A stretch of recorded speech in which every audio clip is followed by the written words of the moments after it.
ज्यादा कौन सा कलर दिखाई दे रहा है आपको? Okay blue. और इसी की वजह से हम इसे ब्लू मार्वल भी कहते हैं। प्रॉपर ग्रीनरी है, व्हाइटिश क्लाउड है, प्यारी लग रही है ना? Yes yes. तो आपने एक ऑब्जर्व किया होगा कि घूमते हुए अर्थ थोड़ी सी टिल्टेड लगती है। तुम्ही ऑब्जर्व केलं अर्थ फिरताना थोडीशी तिरकी वाटते है। ओके, वो इसलिए क्योंकि उसका जो एक्सिस होता है ना वो 23.5 डिग्री से टिल्टेड होता है और इसी टिल्ट की वजह से हमारे यहाँ सीझन्स होते हैं. ओके, या टिल्टमुळेच आपल्याकडे ऋतू होतात येतात. तर आपल्या अर्थवर असं काय आहे जे बाकी प्लॅनेट्सवर नाही? माणसं म्हणजेच लाइफ. ओके, हमारे अर्थ पर लाइफ है जो किसी और प्लैनेट पर नहीं है. तो लाइफ को सपोर्ट करने वाले कैरेक्टर भी है like water in all three form और oxygen, optimum temperature, optimum pressure, ये सब हमारे अर्थ पर है. इसलिए हमारी अर्थ लाइफ को सपोर्ट करती है. तो चलिए हमारे नेक्स्ट वाले प्लेनेट पर जिसका नाम है मार्स यानी कि मंगल. ये थोड़ा सा रेडिश दिख रहा है. यस, इसलिए हम उसे रेड प्लैनेट भी कहते हैं. अपन याला लाल ग्रह पण बोलतो. ओके, तो ये रेडिश दिखाई दे रहा है हमें क्योंकि उसके सॉइल में है ना आयरन ऑक्साइड होता है. आयरन ऑक्साइड मतलब पता है, जब फेरस को आयरन को जंग लगता है तो वो आयरन ऑक्साइड ही होता है. तो उसका केमिकल कंपोजिशन भी सेम होता है इसके सॉइल का. ओके, और एक बात, हमारे अर्थ पे जो हाईएस्ट माउंटेन पीक है वो कौन सा है? Mount Everest. और माउंट एवरेस्ट की हाइट कितनी है? Yes, 8848 metre. करेक्ट. और जो हमारे सोलर सिस्टम का हाईएस्ट पीक है ना वो है ओलंपस मॉन्स. तुम्हाला मोठा पिंपल सारखा स्ट्रक्चर दिसतंय, वो है ओलंपस मॉन्स आणि त्याची हाइट आहे 24 to 25 किलोमीटर. ओके, तो ये हमारे सोलर सिस्टम का हाईएस्ट पीक कहलाता है. तो चलिए हमारे सोलर सिस्टम के सबसे बड़े वाले प्लैनेट पर जिसका नाम है जुपिटर म्हणजेच गुरु. ये बहुत बड़ा होता है, इतना बड़ा होता है कि इसमें 1300 अर्थ समा सकती है. ये 1300 times bigger than our earth है. ओके, तो इसका जो ग्रेविटेशनल पुल होता है ना वो बहुत ज्यादा होता है. और मैंने आपसे कहा था कि अर्थ को एक फैक्टर है, 3 फैक्टर है टोटल जो मेट्रोइड कोलिजन से बचाते हैं. 2 फैक्टर तो हमने देख लिए और तीसरा फैक्टर है इसका ग्रेविटेशनल पुल. इसका ग्रेविटेशनल पुल इतना स्ट्रांग है कि जो मेट्रोइड हमारे अर्थ की ओर आने वाले होते हैं वो उसको अपनी ओर खींच लेता है. जे उल्का आपल्या अर्थकडे येणार असतात त्यांना ते ज्युपिटरची ग्रॅव्हिटी स्वतःकडे खेचून घेतात. इसलिए वो हमारा सेवियर भी कहलाता है. ओके, और एक बात, इसका ग्रेविटेशनल पुल बहुत ज्यादा है. इसी की वजह से इसके पास बहुत ज्यादा मून्स है. हमारे अर्थ के पास कितने मून्स है? एक. यस, इसके पास पता है कितने? नहीं, किसी ने कहा? यस, इसके पास टोटल 95 नॉन मून्स होते हैं. ओके, तो फिर चलिए हमारे अगले वाले ग्रह पर जिसका नाम है सैटर्न, शनि. शनि को देखकर दिमाग में ऐसा पॉजिटिव ख्याल आता है या फिर नेगेटिव? नेगेटिव आता है. कुंडली में मेरे को नेगेटिव आता है.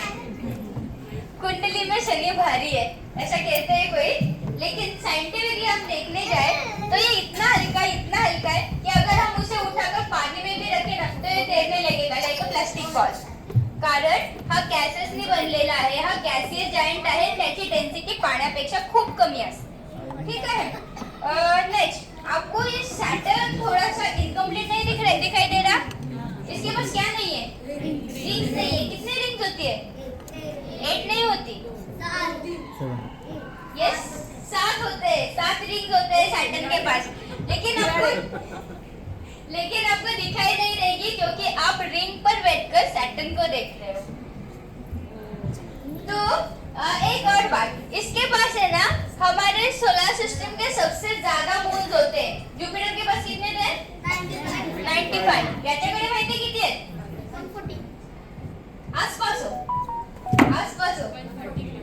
और थोड़ा सा 148, थोड़ा सा कम 145, थोड़ा सा ज्यादा 146 नॉन मून्स होती है इसके पास. सोलर सिस्टम के सबसे ज्यादा मून इसके पास होते हैं. ये जुपिटर से साइज में छोटा है, सिर्फ सबसे ज्यादा मून इसके पास होते हैं. तो चलिए हमारे सोलर सिस्टम के प्लैनेट पर जिसका नाम है रवि शुक्र। यूरेनस। यूरेनस हम इसे मराठी में अरुण कहते हैं, अरुण ग्रह। ओके, तो ये हमारे सोलर सिस्टम का सबसे ठंडा ग्रह माना जाता है। बहुत खूब जास्त थंड असतो हा। और ये ब्लू कलर का हमें दिखाई देता है, वो इसलिए क्योंकि उस पर जो एटमॉस्फेयर है वो मीथेन का होता है। याच्यावर जो वातावरण असतं ना ते मिथेनचं असतं, त्यामुळे थोडासा तो ब्लूइश दिसतो। आणखी एक गोष्ट, हमारे अर्थ का जो एक्सिस होता है वो 23.5 डिग्री से टिल्टेड था और इसका जो एक्सिस होता है ना वो 98 डिग्री से टिल्टेड है। इसलिए जब वो सन के अराउंड घूमता है ना तो ऐसा लगता है कोई बॉल रोल कर रहा है और इसी की वजह से इसे रोलिंग प्लैनेट भी कहते हैं। और फिर चलिए हमारे नेक्स्ट वाले प्लैनेट पर जिसका नाम है नेपच्यून, मराठी में हम कहेंगे वरुण ग्रह। ओके, तो ये थोड़ा सा ज्यादा ब्लू दिखाई दे रहा है हमें क्योंकि इस पर जो एटमॉस्फेयर होता है ना वो ज्यादा डेंस होता है CH4 का यानी मीथेन का, इसकी वजह से ये थोड़ा सा डार्क ब्लू दिखाई दे रहा है।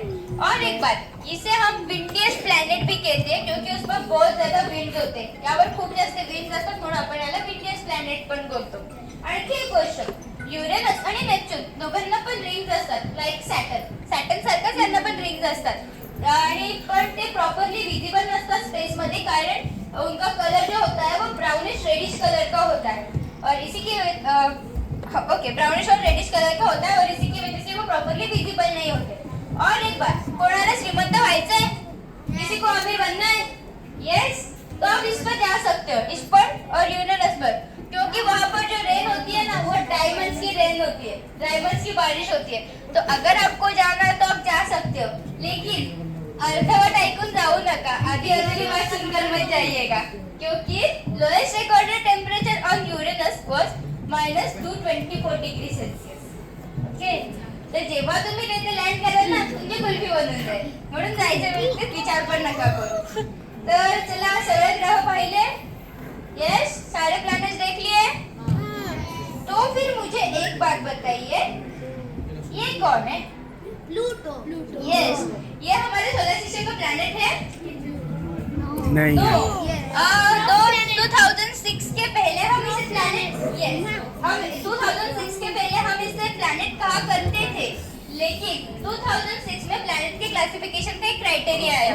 2006 मध्ये प्लॅनेटच्या क्लासिफिकेशनचा एक क्राइटेरिया आला, त्यामध्ये तो फिट नव्हता बस क्योंकि उसकी साइज है ना वो अपने मून से भी ज्यादा छोटी है और वो उसका जो ऑर्बिट था ना वो नेपच्यून के ऑर्बिट को इंटरसेक्ट करता था, कारण त्याची साइज आहे ना आपल्या मून पेक्षा जास्त छोटी आहे आणि त्याचं रिव्हॉल्विंग ऑर्बिट आहे तो आपल्या तो नेपच्यूनच्या ऑर्बिटला थोडासा इंटरसेक्ट करत होता। ओके, इसीलिए अब हम इसे ड्वार्फ प्लैनेट कहते हैं, बटू ग्रह।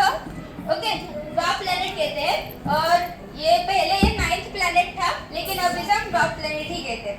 तो चलिए फिर से एक बार चलिए हमारे अर्थ पर। आता मला सांगा ही इमेज कोणत्या ईयरला घेतली असेल?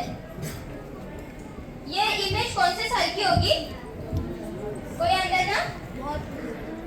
2005 और कुछ किसी को अंदाजा?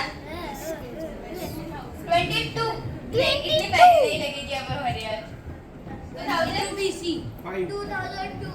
2005 1998। ओके, मैं बताती हूँ, ये रियल इमेज है जो हमें नोवा ने प्रोवाइड की है और ये 2001 में ली गई थी।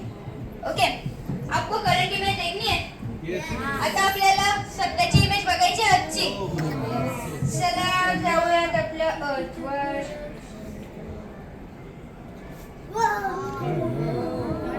ये रियल टाइम है। 2022 एंड 2023 की इमेज है, प्यारी लग रही है, लगेगी भी नहीं। ये है आपका। तो बताइए ये सब क्या हो रहा है? पोल्यूशन, प्रदूषण होता है। सगळं कौन कर रहा है प्रदूषण? कौन कर रहा है ये पोल्यूशन? हम ही कर रहे हैं। तो इसे साफ करने की, हमारे अर्थ को हील करने की जिम्मेदारी किसकी है? हमारी है। तो हम क्या कर सकते हैं? झाड लगा सकते हैं, पेड़ लगा सकते हैं, और क्या कर सकते हैं? काय करू शकतो बाळांनो आपण? बोला, प्लास्टिक सब reduce रेड्यूस कर सकते हैं। ओके, और क्या कर सकते हैं?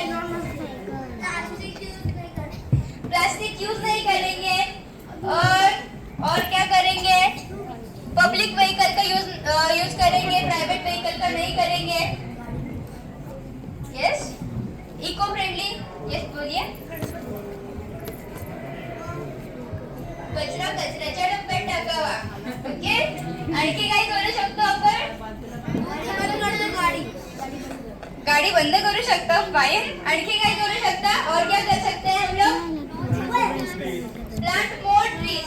और जैसे हमने कहा तो साल में सबका बर्थडे आता है एक बार, तो साल में एक बार हमें पेड़ लगाना चाहिए। मतलब अगर ज्यादा लगा सकते हो तो लगाओ, जास्त लावू शकता तर लावू शकता तुम्ही, पण वर्षातून एकदा तरी आपल्याला लावायला पाहिजे।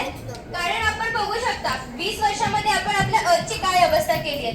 22 ईयर्स में हमने हमारे अर्थ की क्या हालत की है। तो इसे हील करने की जिम्मेदारी अब हमारी है और इसके लिए हम एक काम करेंगे, बर्थडे के दिन एक पेड़ लगाएंगे। बर्थडेच्या दिवशी एक झाड लावायचं। लावाल? नक्की?